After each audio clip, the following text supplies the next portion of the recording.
Hello दोस्तों, मैं हूं आपका दोस्त विजय सिंह सोमरोय। और आज इस वीडियो में हम लोग झारखंड के प्रमुख नदियों के बारे में जानेंगे, जो अक्सर जेपीएससी एसएससी में पूछा जाता है। तो चलिए दोस्तों, हम लोग बिना देर किए हुए हम लोग शुरू करते हैं। आप अपने स्क्रीन पे देख पा रहे होंगे दोस्तों, झारखंड के प्रमुख नदियाँ। क्रम संख्या लिखा, प्रमुख नदी, उद्गम स्थल, सहायक नदी और महत्वपूर्ण जानकारी जो इससे रिलेटेड है। तो दोस्तों, एक नंबर में देखेंगे दामोदर नदी। दामोदर नदी, इसका उद्गम स्थल क्या है दोस्तों? छोटा नागपुर पटार, यानी कहाँ, पलामू से। और इसकी प्रमुख सहायक नदी क्या क्या है? कोन्नार, बोकारो और ब्राकर। ये दोस्तों झारखंड के सबसे लंबी नदी है दामोदर नदी, 290 किलोमीटर।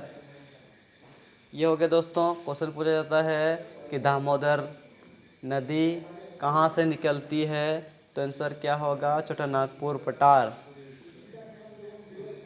ठीक है दोस्तों। और झारखंड की सबसे लंबी नदी दामोदर नदी।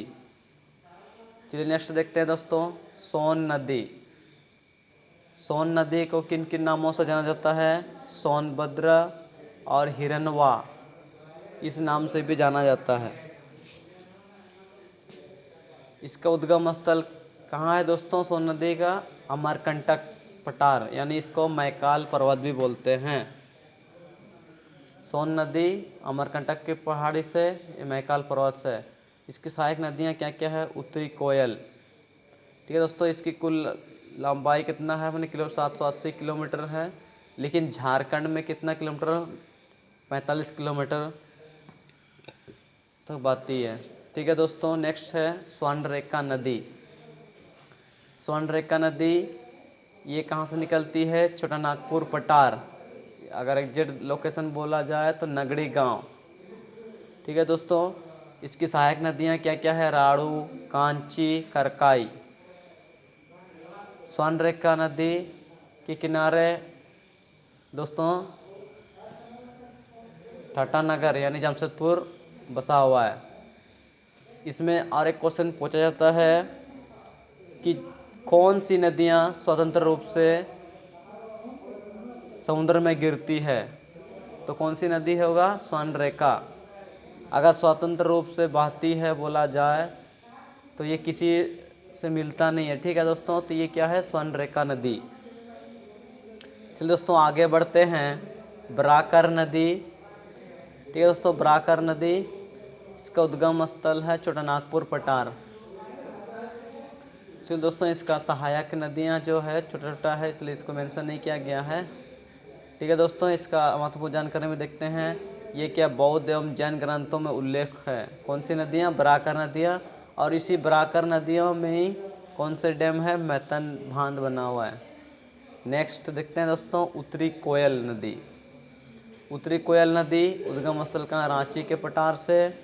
और इसकी सहायक नदियाँ क्या क्या है? औरंगा और अमानत। यहाँ से बहुत क्वेश्चन पूछा जाता है दोस्तों। चलिए आगे बढ़ते हैं। दक्षिणी कोयल। दक्षिणी कोयल का उद्गम स्थल क्या है? नगड़ी गांव, तो नागपुर पठार। ठीक है, इसकी सहायक नदी है कारो।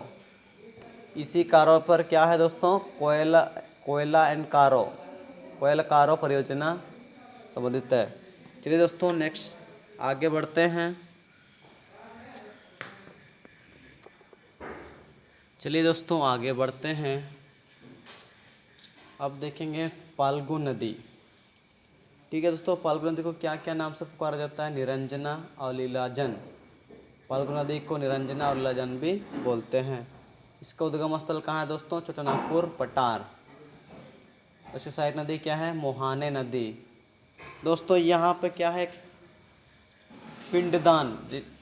दोस्तों जब पिंडदान बोला जाए तो कौन सी नदी? फाल्गु नदी, इसको ध्यान में रखिएगा। उसके बाद आगे बढ़ते हैं। मयूरक्षी नदी यानी मोर, इसको मोर नदी भी बोलते हैं। उद्गम स्थल कहाँ है दोस्तों? त्रिकुट पहाड़ी। और मयूरक्षी का सहायक नदी क्या क्या है? टिपरा है, भामरी है, दोना और दोआई। चलिए दोस्तों आगे बढ़ते हैं। पुनपुन नदी, पुनपुन नदी को कीकट और भामगती भी बोलते हैं। इसका उद्गम स्थल कहाँ है? हजारीबाग पठार। इसके सहायक नदी क्या क्या है? धरगा और मोहरा।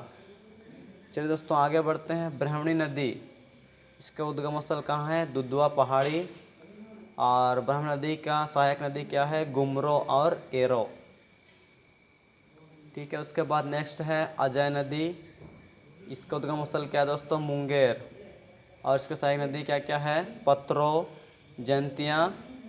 ठीक है, पत्रो जयंतिया नदी। उसके बाद आगे देखते हैं दोस्तों गंगा नदी। गंगा नदी एक्चुअली में इसका कोई ओरिजिन नहीं होता है, ये दो नदियों के संगम से मिलने से गंगा नदी का निर्माण होता है दोस्तों। तो ये क्या है? अलकनंदा और भागीरथी के मिलने से क्या बनता है? गंगा नदी। और एक्चुअली में दोस्तों ये गंगा नदी क्या है? गंगोत्री हिमनद से, जो उत्तराखंड के उत्तरकाशी जिले में स्थित है, ये यहाँ से क्या निकलती है? भागीरथी। ठीक है दोस्तों, भागीरथी और देवप्रयाग में अलकनंदा से मिल करके ये गंगा नदी का निर्माण करती है। और ये अक्सर क्वेश्चन पूछा जाता है कि गंगा नदी झारखंड के किस जिले से होकर गुजरती है, बहती है? तो इसका आंसर क्या हो जाएगा दोस्तों? साहेबगंज। गंगा नदी झारखंड में सिर्फ कहाँ टच होती है? साहेबगंज, जो कि कितना? 80 किलोमीटर। तो ठीक है दोस्तों, तो झारखंड प्रमुख नदियों में हम लोग 12 नदियों के बारे में चर्चा किए हैं। और आगे हम लोग नेक्स्ट वीडियो में देखते हैं, यानी देखेंगे। तो कैसा लगा ये वीडियो आप हमें कमेंट में ज़रूर बताएंगे दोस्तों। अगर अच्छा लगा तो लाइक कर दीजिएगा दोस्तों। हम लोग नेक्स्ट वीडियो में देखेंगे। अगर आपका प्यार रहा तो सेकंड पार्ट भी आ जाएगा। तब तक के लिए धन्यवाद।